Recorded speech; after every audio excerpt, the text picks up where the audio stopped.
Hello viewers, welcome back to my channel.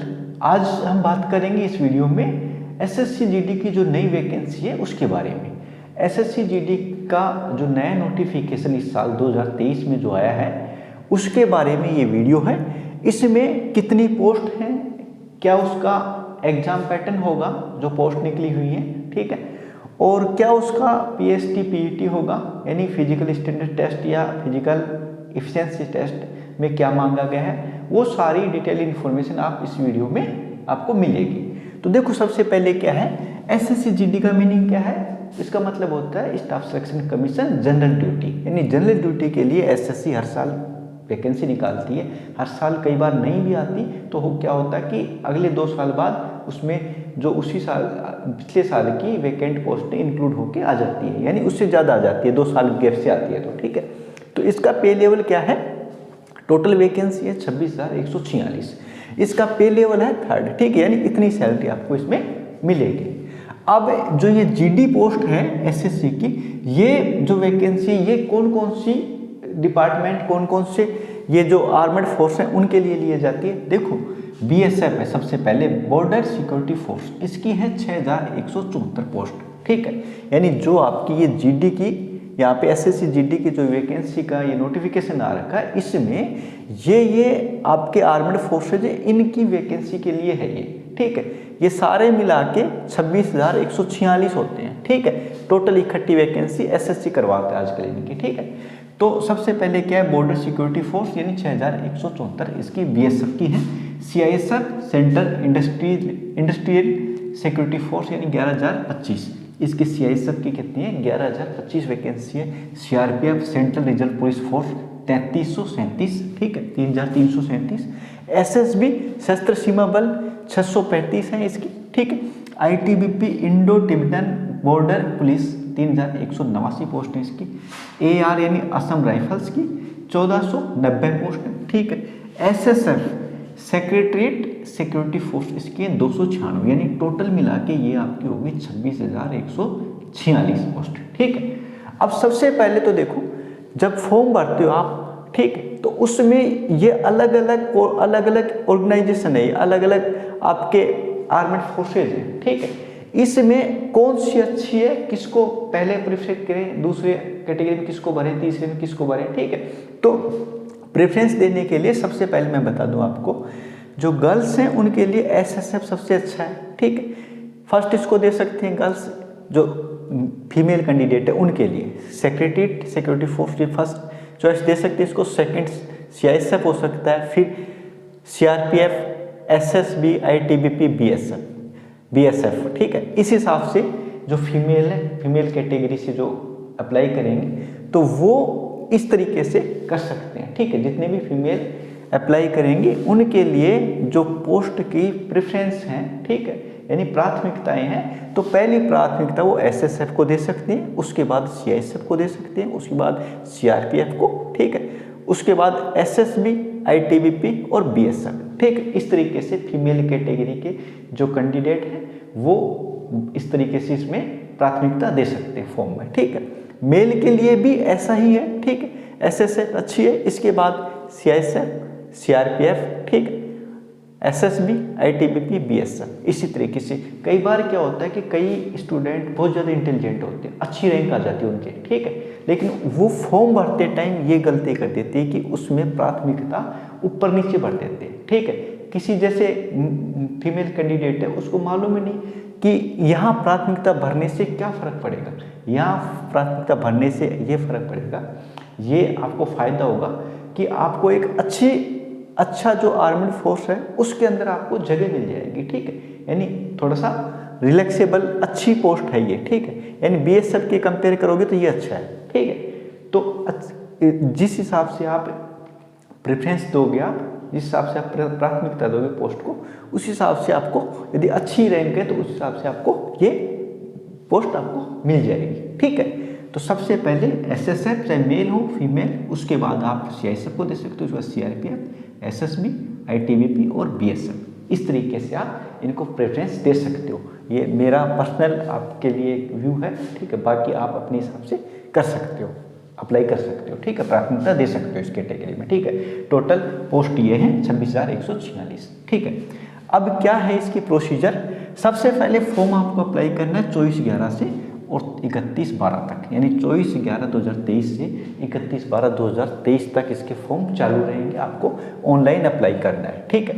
Age limit क्या मांगी है इसमें, 18 से 23 साल, यानी 18 साल मिनिमम एज है, ठीक है। 18 साल का कोई भी कैंडिडेट है, ठीक है, वो फॉर्म भर सकता है और 23 साल उसकी मैक्सिमम एज है, ठीक। कब होनी चाहिए, 1/1/2024, यानी 1/1/2024 कोई 18 साल से कम का नहीं होना चाहिए और 23 साल से ज़्यादा का नहीं होना चाहिए, यानी डेट ऑफ बर्थ भी यहाँ पे दी हुई है, मेंशन की हुई है क्लियर, कि 2/1/2001 से के बाद का जन्मा हो, यानी ये डेट भी इंक्लूड है उसमें, 2/1/2001 से 1/1/2006 के बीच जन्मा हुआ हो, और ये दोनों डेट भी इंक्लूड है उसमें, ठीक है। तो इसके बीच जो जन्मा है या इन दोनों डेट को जन्मा है जो व्यक्ति, वो इस फॉर्म को अप्लाई कर सकता है। तीसरा, एजुकेशनल क्वालिफिकेशन क्या है, 10th स्टैंडर्ड यानी 10th क्लास पास होना चाहिए, ठीक है। और ये कब होना चाहिए, 1/1/2024 को 24 तक उसका रिजल्ट आ जाना चाहिए। यदि कोई कैंडिडेट अभी जो परस्यूइंग में है 10th क्लास, ठीक है, तो 1/1/2000 यानी 1 जनवरी 2024 तक उसका रिजल्ट आ जाना चाहिए, ठीक है। तब के लिए ये एजुकेशन क्वालिफिकेशन कंप्लीट हो जानी चाहिए।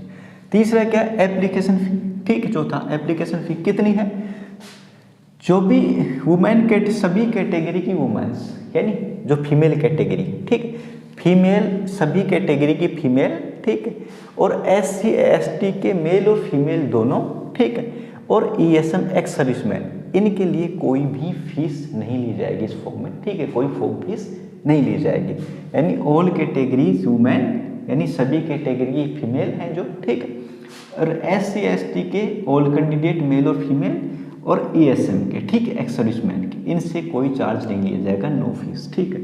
बाकी इनके अलावा जो कैटेगरी बच गई, जैसे आपके पास बच गया OBC, EWS और UR, ठीक है, इनके मेल बच गए, उनसे क्या लिया जाएगा, 100 रुपीज़ चार्ज लिया जाएगा, ये इसका एप्लीकेशन फी होगा, ठीक। अब बात करते हैं CBE की, यानी स्कीम ऑफ एग्जामिनेशन, जो कंप्यूटर बेस्ड एग्जामिनेशन होगा इसके लिए, इसमें कौन कौन से पार्ट होंगे, कितने कितने मार्क्स के होंगे। जो CBE होगा इसके 4 पार्ट हैं। पहला पार्ट है GI यानी जनरल इंटेलिजेंस एंड रीजनिंग, इसके 20 क्वेश्चन होंगे 40 नंबर के, ठीक है। सेकंड पार्ट है B जनरल नॉलेज और जनरल अवेयरनेस, इसके 20 क्वेश्चन होंगे 40 नंबर के। तीसरा है मैथमेटिक्स, इसके 20 क्वेश्चन होंगे 40 नंबर के। चौथा है इंग्लिश या फिर हिंदी, इन दोनों सब्जेक्ट में से आपको एक कोई चूज करना है। यदि आप हिंदी में अच्छे हैं तो हिंदी सब्जेक्ट को चूज कर सकते हैं यहाँ पे, इंग्लिश में अच्छे हैं तो इंग्लिश को, ठीक है। इसमें क्वेश्चन होंगे 20 और मैक्सिमम मार्क्स होंगे 40, यानी मैक्सिमम क्वेश्चन तो होंगे आपके 80, यानी 80 क्वेश्चन होंगे, इनके मैक्सिमम मार्क्स होंगे 160, यानी एक क्वेश्चन 2 नंबर का होगा।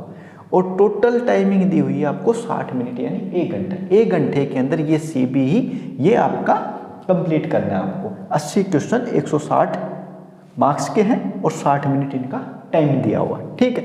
इसके बाद नेगेटिव मार्क्स की बात करते हैं, तो नेगेटिव मार्क्स में इसमें लिखा हुआ है 0.25 मार्क्स ईच रॉन्ग आंसर, यानी हर एक गलत क्वेश्चन के लिए गलत जो आंसर दिया आपको आपने उसका 0.25 मार्क्स, यानी 1/4 नहीं, यहाँ पे 0.25 मार्क्स दिया हुआ है, ठीक है, यानी इतना नंबर। आपका क्वेश्चन कितने का था, क्वेश्चन था 2 नंबर का, ठीक है, तो 0.25 मार्क्स यदि कटता है ना 2 नंबर का, ठीक है, तो 1/8 हो गया, यानी 1/8 हिस्सा हो गया, ठीक है। इसमें 1/4 वगैरह कहीं मेंशन नहीं है इसका आपके नोटिफिकेशन में, तो इसलिए मैं इस चीज़ को क्लियर कर दूं कि 0.25 मार्क्स यदि एक गलत आंसर के लिए काटा जाएगा तो यानी 8वां हिस्सा होगा ये 2 नंबर का, ठीक है, यानी 2 नंबर का यदि सही क्वेश्चन है आपको तो 2 मार्क्स मिलेंगे, तो 0.25 पे वो उसका 8th पार्ट है, यानी 8वां हिस्सा है। कहने का मतलब है कि 8 क्वेश्चन यदि आपके गलत होंगे तो एक सही क्वेश्चन का मार्क्स आपके कटेंगे, ठीक है। तो इससे पहले कभी होता था वहाँ पे 1/4 लिखा होता था यहाँ साथ में, ठीक है, तो 1/4 वगैरह ऐसा कुछ भी नहीं लिखा है यहाँ पे, ठीक है। इसमें लिखा है 0.25 मार्क्स, यानी आपके जो 2 नंबर है उसमें से 0.25 मार्क्स कटेगा एक क्वेश्चन यदि गलत होता है तो आपका, ठीक है। अब इसके बाद क्या है, NCC सर्टिफिकेट, यानी ये एग्जाम होगी आपकी CBE कंप्यूटर बेस्ड एग्जामिनेशन। इसके बाद आगे अगला आपका जो एनसीसी सर्टिफिकेट जिन कैंडिडेट्स के पास है उनको काफ़ी बेनिफिट होगा इस एग्ज़ाम में, ठीक है, इसकी सिलेक्शन प्रोसीजर में, ठीक है। क्या है कि जिन कैंडिडेट के पास सर्टिफिकेट एनसीसी का ए सर्टिफिकेट है उसको 3% मार्क्स मिलेंगे, यानी 3% मार्क्स मिलेंगे किसके, मैक्सिमम मार्क्स ऑफ एग्जामिनेशन। जो आपकी एग्जामिनेशन है उसमें 3% मार्क्स अपने आप उसमें इंक्लूड हो जाएंगे, ठीक है। जो मैक्सिमम मार्क्स कितने हैं, टोटल हमारे 160 है, 160 का लगा लो आप 3%, ठीक है, यदि किसी के पास ए सर्टिफिकेट है तो। किसी के पास यदि बी सर्टिफिकेट है, एनसीसी का बी सर्टिफिकेट है तो उसको 4% और सी सर्टिफिकेट वाले को 5%, किसका, टोटल मार्क्स का, ठीक है, जो मैक्सिमम मार्क्स हैं इसके अंदर एग्जाम में, ठीक है, 160 का लगा लो आप, ठीक है। तो ये सर्टिफिकेट यदि किसी कैंडिडेट के पास है तो जब भी आप फॉर्म अप्लाई करें तो फॉर्म में इसको मेंशन जरूर करें, वहाँ पे ऑप्शन मिलेगा आपको एनसीसी सर्टिफिकेट के लिए, ठीक है, तो आप इसको जरूर मेंशन करें, ये सर्टिफिकेट की आपको जरूरत पड़ेगी, इससे आपके मार्क्स बढ़ेंगे, ठीक है। अब आगे क्या है, जब ये होगा सबसे पहले आपका एग्जामिनेशन होगा, ठीक है, इसके बाद कैटेगरी वाइज कट ऑफ जाएगी, ठीक है, यानी जो भी आपका फाइनल सिलेक्शन होना है 26,146 का, तो इससे कई गुना ज़्यादा यहाँ पे लिए जाएंगे, ठीक है, जो भी है आपका 5 गुना या 10 गुना कैंडिडेट लिए जाएंगे। तो उनका क्या होगा, उनका होगा पीएसटी और पीईटी, ठीक है, यानी पहले सबसे पहले आपका सीबीई होगा, कंप्यूटर बेस्ड एग्जामिनेशन होगा, उसके मार्क्स में क्या जुड़ेंगे, ये जुड़ जाएंगे आपके एनसीसी के मार्क्स, ठीक है। उसके बाद एक मेरिट जाएगी किसके लिए, पीएसटी और पीईटी के लिए, ठीक है, सभी कैटेगरी वाइज अलग अलग कैटेगरी के कैंडिडेट के लिए, मेल की अलग जाएगी, फीमेल की, और वो भी कैटेगरी के अकॉर्डिंग, ठीक है। तो पीएसटी होगा उसके बाद और पीईटी होगा। पीएसटी के अंदर हाइट, चेस्ट और वेट होगा, ठीक है, नॉर्मल होगा, ठीक है, हाइट होगी, चेस्ट होगा, वेट होगा, ठीक है। इसके बाद क्या होगा, पीईटी, ठीक है, फिजिकल एफिशिएंसी टेस्ट, जिसके अंदर मेल कैंडिडेट है उनको 5 किलोमीटर की रेस करनी होगी 24 मिनट के अंदर, ठीक है, 24 मिनट का टाइम दिया जाएगा, उसमें 5 किलोमीटर की रेस करनी होगी, ठीक है। और जो मेल कैंडिडेट हैं जो लद्दाख रीजन के हैं, यानी लद्दाख क्षेत्र है उसके कैंडिडेट हैं कोई मेल, ठीक है, उस एरिया से हैं, तो उनको 1.6 किलोमीटर यानी 1600 मीटर की रेस करनी पड़ेगी 7 मिनट में। यानी बाकी कैंडिडेट जो मेल कैंडिडेट हैं उनको तो 5 किलोमीटर की रेस है 24 मिनट में, लेकिन जो लद्दाख एरिया के कैंडिडेट हैं उनके लिए छूट है, 1.6 किलोमीटर की ही रेस उनके लिए 7 मिनट में कंप्लीट करनी पड़ेगी, ठीक है। और जो फीमेल है किसी भी स्टेट की हो उसके लिए क्या है, 1.6 किलोमीटर की रेस है 8.5 मिनट में, यानी 8.5 मिनट में टाइमिंग दिया हुआ 1.6 यानी 1600 मीटर की रेस है फीमेल कैंडिडेट के लिए, ठीक है। और फीमेल कैंडिडेट जो लद्दाख रीजन की है उसके लिए 800 मीटर की रेस है 5 मिनट के अंदर, उसको 800 मीटर की 5 मिनट के अंदर कंप्लीट करनी होगी, जो लद्दाख रीजन से फीमेल कैंडिडेट है उसके लिए, ठीक। तो ये हुआ आपका पीईटी। पीएसटी में नॉर्मल हाइट, चेस्ट, वेट होगा, इसके अंदर ये होगी रेस आपकी, ठीक। इसके बाद ये प्रोसीजर कैसे क्या चलेगी, देखो आपका ये पीएसटी और पीईटी इसके कोई मार्क्स वगैरह नहीं है, ये सिर्फ क्वालिफाइंग नेचर के हैं, ठीक है, ओनली क्वालिफाइंग नेचर, ठीक है, 9 मार्क्स। अब प्रोसीजर क्या है, सबसे पहले सीबी यानी कंप्यूटर बेस्ड एग्जामिनेशन, इसके बाद पीएसटी होगा, पीएसटी और पीईटी साथ साथ चलेंगे, ठीक है। इसके बाद डीएमई यानी डिटेल्ड मेडिकल एग्जामिनेशन, ठीक है, यानी आपका मेडिकल होगा, किसके बाद, इसके बाद, ठीक है, ये होगा। उसके बाद फाइनल सिलेक्शन किस बेस पे लिया जाएगा, बेस्ड ऑन सीबी मार्क्स, यानी कंप्यूटर बेस्ड एग्जामिनेशन के जो मार्क्स आएंगे वो प्लस में जो एनसीसी सर्टिफिकेट के मार्क्स, उन दोनों को जोड़ के उनके मार्क्स पे फाइनल मेरिट निकलेंगे। आपको साथ में ये भी करना पड़ेगा, यानी ये आपके क्लियर होने चाहिए, ठीक है, ये सिर्फ क्वालिफाइंग नेचर के हैं पीएसटी और पीईटी। इस तरीके से ये एसएससी जीडी की जो वैकेंसी है बहुत अच्छी वैकेंसी है, काफ़ी सीट है, 26,000 कम नहीं होती है, ठीक है। जो जिनकी क्वालिफिकेशन 10th पास है, ठीक है, उन कैंडिडेट्स के लिए जो 18 से 23 साल के हैं, 10th पास किए हैं, उनके लिए गोल्डन चांस है, ठीक है।